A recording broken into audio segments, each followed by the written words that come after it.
Hello friends, आज के video में मैं रीजनिंग के 5 इम्पोर्टेंट क्वेश्चंस को बिल्कुल इजी वे में आपको मैं समझाऊंगा, बिल्कुल इजी वे में एक्सप्लेन करूंगा।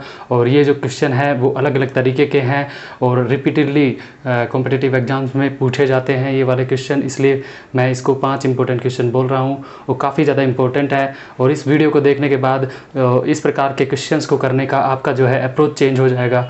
और अभी देखिए, इसको मैं वीडियो को शुरू करने से पहले आपको थोड़ा बेसिक कुछ समझा देता हूँ कि इस प्रकार के क्वेश्चंस में आपका क्या अप्रोच होना चाहिए। तो देखिए, मैंने 5 क्वेश्चन लिए हैं, 1, 2, ये 3, 4 और 5, पाँचों लिखे हुए हैं। इनके नीचे इनके जो MCQ वाले ऑप्शंस भी लिखे हुए हैं, ठीक है।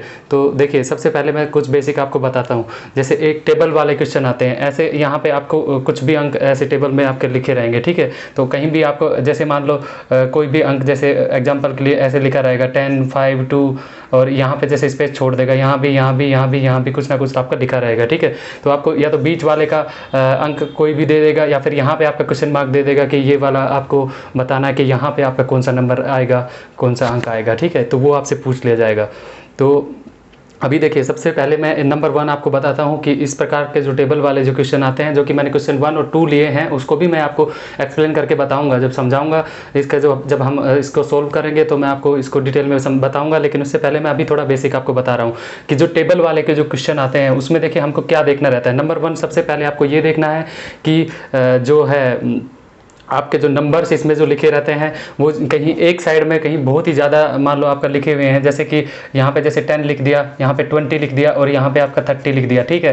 तो 10, 20, 30 आपका ऊपर लिखा हुआ है, और नीचे यहाँ पे 1, 2, 1 ऐसे लिखा हुआ है। मान लो यहाँ पे आपका 2, 4, 1 ऐसे लिखा हुआ है। इसका मतलब देखिए ये नंबर काफ़ी छोटे हैं, 1, 2, 1 ये छोटे हैं, 2, 4, 1 ये वाले छोटे हैं दोनों इसमें कॉलम्स में। और यहाँ जो ऊपर जो है, ऊपर वाली रो में देखिए 10, 20, 30 काफ़ी बड़े हैं। तो इसका मतलब इसका इंडिकेशन ये है कि ये जो नीचे वाला जो मान लो यहाँ पे कोई नंबर आपको फाइंड करना है, मैंने अभी पूरा भर दिया है। जैसे मान लो आपका यहाँ पे पूछता कोई नंबर, ठीक है, ये 2 नहीं होता, अगर मान लो यहाँ से आपका पूछता, तो आपको यहाँ पे क्या दिमाग लगाना है कि यहाँ पे देखिए माइनस होके भी आपका आंसर आ सकता है, ठीक है। या फिर ये जो नीचे वाले दोनों को आपको ऐड करने पे, ऊपर बड़ी संख्या आ रही तो ऐड करने पे आ सकती है, या फिर जैसे ज़्यादा बड़ी अगर संख्या है तो वो मल्टीप्लाई पे भी आ सकती है। तो ठीक है, तो ये आपको थोड़ा सा समझना पड़ेगा कि किस तरीके से आप सोल्व कर सकते हो। अभी जैसे आपको बड़ी संख्या अगर ऊपर आपको दी गई है तो आप इस अप्रोच से पहले मत जाइए। जैसे अभी राइट साइड में ऐसे इस अप्रोच से मत कीजिए कि ऐसे ऐड करके देख रहे हैं फिर मल्टीप्लाई करके देख रहे हैं, ऐसे मत जाइए। तो इसका कहने का मतलब ये है कि आप पहले इन दोनों पे ऐड करके देखिए क्या आ रहा है, उसके बाद इन दोनों कॉलम्स को फिर मल्टीप्लाई करके देखिए क्या आ रहा है। तो इसका मैं सीक्वेंस भी आपको बताऊंगा कि किस सीक्वेंस में आप जाएंगे। देखिए सीक्वेंस ये होता है कि पहले आप प्लस करके देखिए, ठीक है, और उसके बाद आपको मल्टीप्लाई करके देखिए, उसके बाद आपका स्क्वायर, अगर फिर भी नहीं आ रहा तो स्क्वायर करके देखिए, फिर आप क्यूब करके देखिए, और फिर अगर फिर भी आपका इतने में आपको नहीं समझ में आ रहा है कि क्या आंसर होगा तो स्क्वायर है उसमें, स्क्वायर के बाद उसमें अगर प्लस करके देखिए, माइनस करके देखिए, क्यूब के बाद प्लस माइनस करके देखिए, कोई ना कोई सीक्वेंस आपका जरूर बन जाएगा। और आपको अभी थोड़ा कन्फ्यूजन लग रहा होगा, समझ में नहीं आ रहा होगा, लेकिन मैं आपको जब ये वाले फर्स्ट और सेकंड जो क्वेश्चन करवाऊंगा तो आपको क्लियरली पता चल जाएगा कि मैं क्या कहना चाह रहा हूँ, ठीक है। अभी देखिए, मैं एक दूसरा टेबल बना के आपको थोड़ा सा एक्सप्लेन करता हूँ इसके बारे में। अभी देखिए, एक तो मैंने आपको रूल बता दिया है, अभी दूसरा मैं आपको बताता हूँ कि क्या इसमें टेबल वाले में क्या आपको देखना है। जैसे कि मान लो ये है, ठीक है, ये टेबल है, इसमें अंक लिखे रहेंगे, सब में अंक लिखे हैं, और बीच वाला यहाँ पे क्वेश्चन मार्क लगा दिया। क्या पता करना है आपको बीच वाले का। तो उस कंडीशन में देखिए, बीच वाले में क्या करना है, एक तो ये वाला आपको देखो, ये कॉलम और ये कॉलम, ये दो रो है यहाँ पे। तो अभी देखिए, यहाँ पे जो अंक आपका लिखा रहेगा, जैसे मान लो कुछ भी लिख दिया, 5, 2 मैंने लिख दिया, तो यहाँ पे ये जो 5 और 2 के साथ मान लो 5 और प्लस 2 जोड़ने से क्या आ रहा है, इन वाले में तो तीनों में लिखा है आपका संख्या, तो इन तीनों में यहाँ पे वो चीज़ करके देखिए। जैसे मान लो वहाँ यहाँ पे 2 लिखा है, 1, 2 लिखा है, यहाँ पे 3 लिखा है, तो देखिए 1 और 2 को ऐड करने पर यहाँ पे 3 आ रहा है। तो ऐसे ही अगर मान लो यहाँ पे आपका 2 लिखा है, यहाँ पे 5 लिखा है, और यहाँ पे 7 लिखा है, ठीक है। तो अभी देखिए, यहाँ पे भी 5 और 2 को ऐड करने पे 7 आ रहा है, तो इसका मतलब यहाँ पे 2 और 5 को ऐड करने पे भी आपको यहाँ पे 7 आंसर आ जाएगा। तो ये तो मैंने प्लस का एग्जांपल बता दिया। ऐसे ही आप मल्टीप्लाई करके देखिए, 2 × 1 2 आ रहा है, 5 × 2 5 2 10 आ रहा है, ठीक है। तो इस तरीके से आपको सबसे पहले सीक्वेंस में प्लस करके देखना है, फिर आपका मल्टीप्लाई करना है, उसके बाद स्क्वायर करके देखना है, फिर क्यूब करके देखना है। उसके बाद भी नहीं आ रहा तो स्क्वायर में प्लस माइनस करके देखो, स्क्वायर करो फिर प्लस माइनस करो, फिर क्यूब करो प्लस माइनस करो। तो इसका मतलब मैं स्क्वायर का प्लस माइनस मैं आपको बताता हूँ कैसे बोल रहा हूँ। जैसे कि मान लो एक आपका अंक 2 है, एक आपका अंक 2 है, एक आपका 1 है, तो जैसे 2 का स्क्वायर क्या होगा और 1 का स्क्वायर क्या होगा, ठीक है। 2 का स्क्वायर 4 होगा। अगर मान लो 4 वहाँ पे जो संख्या आपसे बीच में दी गई है वो संख्या मान लो 3 है, तो 4 माइनस 1 3 आपका आ रहा है मान लो। तो 1 का स्क्वायर क्या है, 1 है। 1 माइनस 1 अगर मान लो वहाँ पे 0 दिया है, अगर मान लो बीच वाली संख्या, तो इस तरीके से आपको करके माइनस करके देखना है। या फिर संख्या आपकी 5 दी हुई है तो 4 प्लस 1 करके देखिए, या फिर एक से ज़्यादा आपको ऐड करना पड़ रहा है या फिर घटाना पड़ रहा है। तो ये मैं एक थोड़ा सा बेसिक आपको बताना चाह रहा था। बीच में अगर दिया होगा तो इन ऊपर वाली दोनों का यूज़ करेंगे, ठीक है। तो ये चीज़ आपका, और ये सीक्वेंस मैंने बताया, प्लस मल्टीप्लाई स्क्वायर और क्यूब, ये ऐसे आपको सीक्वेंस को फॉलो करना है इस प्रकार के क्वेश्चन में। अभी देखिए क्वेश्चन नंबर 1 मैं लेता हूँ। अभी मैंने जस्ट थोड़ा सा आपको समझाने की कोशिश करी थी, अभी मैं आपको बताता हूँ। देखिए क्वेश्चन नंबर 1 को मैं सोल्व करके आपको बताता हूँ। दोनों ऊपर वाले हैं, उसमें मिसिंग नंबर्स को आपको फाइंड करना है। जैसे इसमें दिया है निम्न में लुप्त संख्या को ज्ञात कीजिए, यानी मिसिंग नंबर जो दिया है, जैसे यहाँ पे क्वेश्चन मार्क दिया है और वहाँ पे क्वेश्चन मार्क दिया है, ठीक है। तो इसमें मिसिंग नंबर क्या होगा, अभी देखिए ये देखिए सबसे नंबर 1 वाला आप देखिए। तो मैंने आपको ऑलरेडी समझाया कि जैसे बीच में आपसे पूछा है, तो आप इन दोनों नंबर्स को यहाँ पे देखिए, यहाँ पे 5 दिया है, यहाँ पे 3 दिया है। तो सबसे पहले मैंने क्या बोला, प्लस करके देखिए। 5 प्लस 3 8 हो रहा है, 8 में 2 ऐड करने पे आपका आ रहा है 10 आ रहा है, ठीक है। अब इधर देखिए 5 प्लस 5 कितना हो रहा है, 10 आ रहा है। 10 में अगर 2 ऐड करेंगे तो यहाँ पे तो 12 हो जाएगा। इसका मतलब ये आपका प्लस वाला नहीं बैठ रहा है ठीक से। अभी देखिए नेक्स्ट मैंने क्या बताया आपको, मल्टीप्लाई आप करके देखना है उसके बाद। तो मल्टीप्लाई 5 3 जा 15, 15 में से 5 कितना कम करने पे 10 आ रहा है, 5 कम करने पे यहाँ पे 5 5 जा 25, 25 में से अगर मान लो 6 माइनस करेंगे तो यहाँ 19 आ रहा है। मतलब ये सीक्वेंस भी हमारा नहीं बैठ रहा है। तो अभी उसके बाद देखिए मल्टीप्लाई में मैं आपको एक चीज़ और बताता हूँ। मल्टीप्लाई में अगर जैसे मान लो यहाँ पे बीच में पूछा है नंबर, अगर 2 नंबर का अगर मल्टीप्लाई करने पर आपका आंसर नहीं आ रहा है तो तीनों नंबर को भी एक बार मल्टीप्लाई जरूर करके देखना है, ठीक है। अब यहाँ पे देखिए तीनों को मैं करके देखता हूँ। 5 इंटू 10 50 इंटू 3 कितना हो गया 150, ठीक है। तो ये हमारा आ गया 150 इधर, और इधर लास्ट वाला देखिए 5 6 जा 30, 30 इंटू 5 150, ठीक है। इसका मतलब 150 आ रहा है, तो इधर भी 150 आना चाहिए। तो यहाँ पे देखिए 5 और 2 है, 5 2 जा 30, तो 30 को कितने से मल्टीप्लाई करें कि 150 हमारा आ जाएगा, तो 35 जा होता है 150। तो इसका मतलब ये 5 आपका यहाँ पे आंसर हो गया इस टेबल में, ठीक है। तो ये हो गया। अभी धीरे धीरे नेक्स्ट क्वेश्चन को मैं देखता हूँ तो थोड़ा और आपको क्लियर हो जाएगा। देखिए नेक्स्ट टेबल में, अभी देखिए नेक्स्ट जो टेबल है उसमें यहाँ पे देखिए 9 6 पूरा देखिए, ऊपर तो छोटे अंक आपको दिख रहे हैं, लेकिन जो ये जो थर्ड वाले में देखिए, इस थर्ड वाले कॉलम में क्या लिखा है 45 95। तो मतलब देखिए ऊपर छोटी छोटी संख्या है, नीचे काफी बड़ी संख्या हो गई। तो मैंने क्या बोला था कि आप ऐसे अप्रोच से मत जाइए कि राइट से, मान लो ऐसे मत जाइए कि लेफ्ट से राइट की ओर मत जाइए, आपको ऊपर से नीचे आना है क्योंकि संख्या बढ़ रही है। तो सबसे पहले आप प्लस करेंगे, मैंने जो बोला है उसी सीक्वेंस में आप चलिए। प्लस करके देखिए 9 प्लस 6 कितना हो रहा है 15, और यहाँ पे है 45 है, मतलब 30 ज़्यादा है। 12 प्लस 7 19 है, और वो बहुत ही ज़्यादा है। तो ठीक है, प्लस से नहीं आएगा, आपको क्लियरली पता चल जाएगा, 2-3 सेकंड में पता चल जाएगा, ठीक है। प्लस वाला इसमें नहीं चलेगा। अभी देखिए उसके बाद मैंने क्या बोला, मल्टीप्लाई आप करके देखिए, ठीक है। तो 9 6 जा आपको क्या आ रहा है, 9 6 जा 54 आ रहा है। इसमें 9 माइनस करने पे आ रहा है। यहाँ पे 12 7 जा क्या आएगा 112 आएगा माइनस 95, मतलब ये भी आपका नहीं हो रहा है, ठीक है। ये भी आप क्लियरली पता कर लेंगे। उसके बाद मैंने क्या बोला, स्क्वायर करके देखिए। स्क्वायर में देखिए यहाँ पे आपका क्या आ रहा है, 9 का स्क्वायर 81, 6 का स्क्वायर 36, 81 और 36 ऐड करेंगे ज़्यादा हो जाएगा। और यहाँ पे देखिए अभी देखिए मैंने क्या प्लस माइनस वाला आपको बोला था। जैसे ही आप देखिए यहाँ पे मैंने क्या बोला था, स्क्वायर के साथ में अगर आपका प्लस और मल्टीप्लाई दोनों में अगर आपका नहीं आ रहा है तो आप क्या कीजिए, अगर दोनों में आपका सही से नहीं आ रहा है तो प्लस माइनस आप कर लीजिए, स्क्वायर के साथ और क्यूब के साथ प्लस माइनस कर लीजिए। तो अभी देखिए आपको पता चल गया था कि यहाँ पे मल्टीप्लाई और प्लस में नहीं आ रहा है, इसका मतलब स्क्वायर के साथ प्लस माइनस आपको करके जाना पड़ेगा। तो यहाँ पे देखिए वहाँ पे ऊपर 9 दिया है, 9 का स्क्वायर कितना हो जाएगा 81, और 6 का स्क्वायर क्या हो जाएगा 36।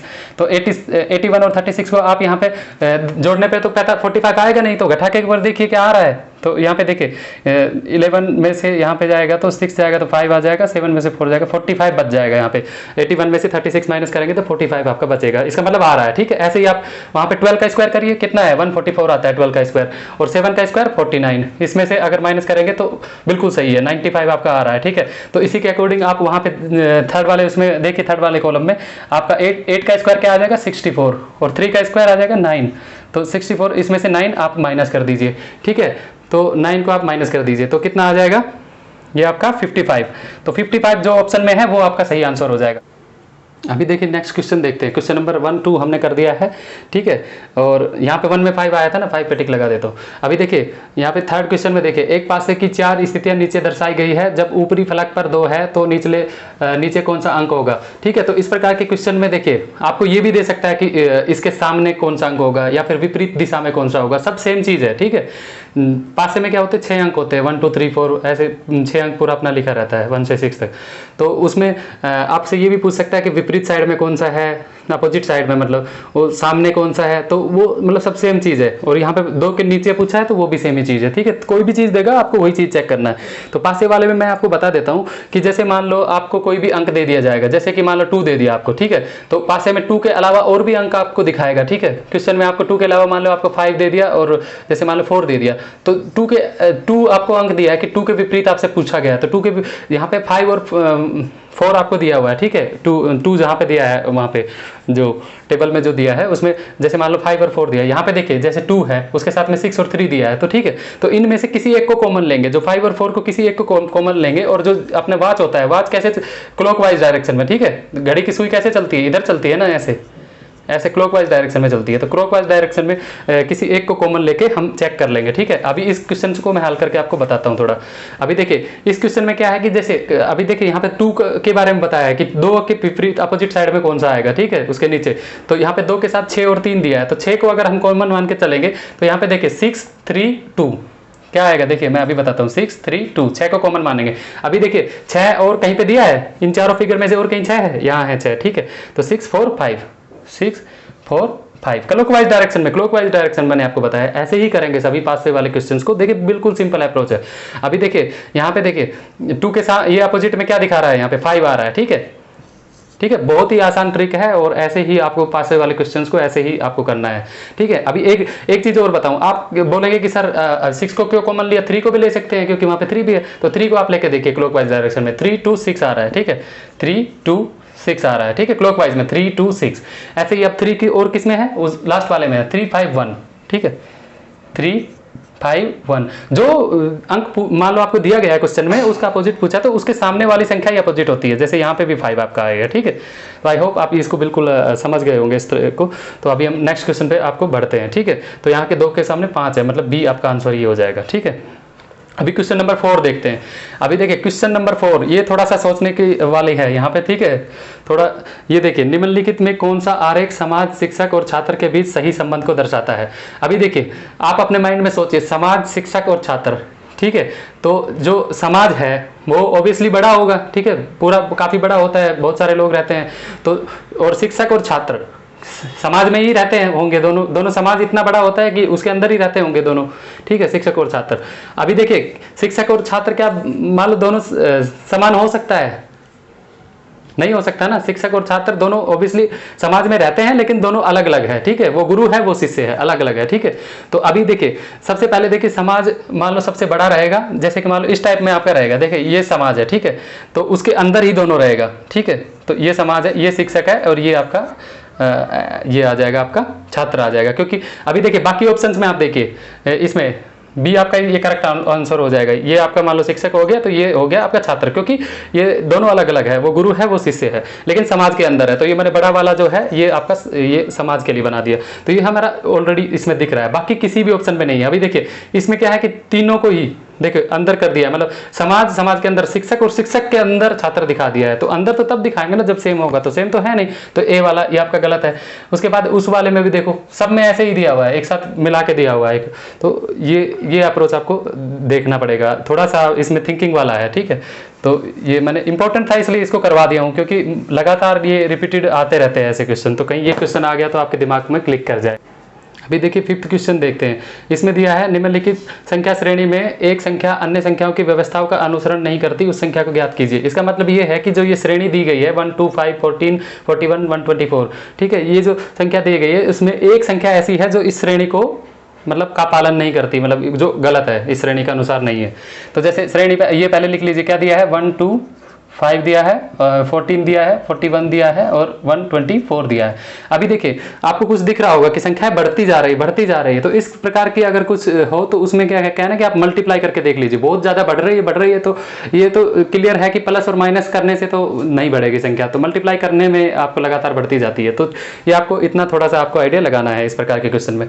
अभी देखिए यहाँ पे देखिए, आपको यहाँ से क्लियरली आपको दिख रहा होगा कि 5 को 3 बार अगर करेंगे 5 3 जा 15 होता है, ठीक है, तो 15 के आसपास ही है ये संख्या। 14 3 जा 42 होता है, तो उसके आसपास ही है ये संख्या। फिर 41 3 जा 123, ये क्या होता है, 41 3 जा 123 होता है, तो उसके मतलब आसपास ही है, ठीक है। इसका मतलब ये आइडिया आपको लग जाएगा 3 बार मतलब 3 से गुणा करने पर। तो अभी देखिए 1 को मैं 3 से गुणा करूंगा, यहाँ पे आपको करके बता रहा हूँ, 1 को 3 से गुणा करूंगा तो क्या आएगा, 3 आएगा, ठीक है। 1 को 3 से गुणा करने पर 3 आएगा। फिर 3 में से अब मैं अगर 1 माइनस करूंगा तब 2 आ रहा है, ठीक है, 1 माइनस करूंगा तो 2 आ रहा है ये, ठीक है। उसके बाद अब देखिए ये जो 2 है, 2 को 3 से मैं अब मल्टीप्लाई करूंगा, जो सेकंड नंबर में लिया हूँ, 2 को 3 से मल्टीप्लाई करूंगा, उसके बाद क्या आएगा 6 में से 1 माइनस करूंगा तो आपका आ रहा है 5, ठीक है। ऐसे आपको माइनस प्लस करके देख लेना, मैं ऑलरेडी बता चुका हूँ ना कि आपको ऐसे आपको ध्यान रखना पड़ेगा कितना माइनस हो रहा है। ये अब इसमें तो 1 हो रहा है, किसी में 2 भी हो सकता है, 5 भी हो सकता है, ये थोड़ा सा आपको लॉजिकली खुद सोचना पड़ेगा ये, ठीक है। तो इतना तो देखिए आपको इस प्रकार के क्वेश्चन में आपको ऑलरेडी पता चल जाएगा कि मल्टीप्लाई करने से ही संख्याएं ज़्यादा आपके ज़्यादा मतलब तेज़ी से आगे बढ़ रही है, जैसे 14 41 124, फिर आपका 1000 में आ जाएगा, फिर ऐसे बढ़ रही है। तो ये इतना आपको पता चल जाएगा कि मल्टीप्लाई से आएगा, और कितने से मल्टीप्लाई करना है वो आप जब संख्याओं को देखेंगे तो आपको क्लियरली देखो पता चलेगा कि 5 को 3 से 15 के आसपास है, ठीक है। 14 का 3 से गुणा करेंगे तो ये 41 है, वो भी मतलब इसके आसपास है, तो वो प्लस माइनस क्या करना है वो फिर आपको आइडिया लगाना है। ऐसे अभी देखिए 5 को मैं 3 से मल्टीप्लाई करूंगा, हर संख्या को मैं ले रहा हूँ, ठीक है ना। यहाँ पे 1 लिया, 2 लिया, 5 ले रहा हूँ, 5 को 3 से कर रहा हूँ तो कितना आ रहा है 15 में से 1 माइनस करूंगा तो 14, इसका मतलब इसी के अकॉर्डिंग ये चलती जा रही है। उसके बाद मैं आपको लेके बताता हूँ 14 को 3 से मल्टीप्लाई करेंगे कितना आ रहा है 42, उसमें से 1 गया तो कितना बचा 41, ठीक है। सही है, यहाँ तक सही है, ठीक है। अब देखिए आपको करना है तो कर लीजिए, क्योंकि देखो यहाँ तक सही आ गया, इसका मतलब 124 ही गलत होगा, ये भी आप आइडिया लगा सकते हो, लेकिन करके मैं आपको दिखा देता हूँ। 41 3 जा आपका कितना आ रहा है 123 आ रहा है, -1 करेंगे तो 122 आना चाहिए था, ठीक है कितना 124, इसका मतलब जो गलत संख्या हम फाइंड आउट कर रहे हैं तो वो 124 है, बी में आंसर है। तो आई होप वीडियो आपको समझ में आया होगा, और कोई भी किसी भी प्रकार का डाउट है तो आप चैट बॉक्स में कमेंट कर दीजिए। Thank you.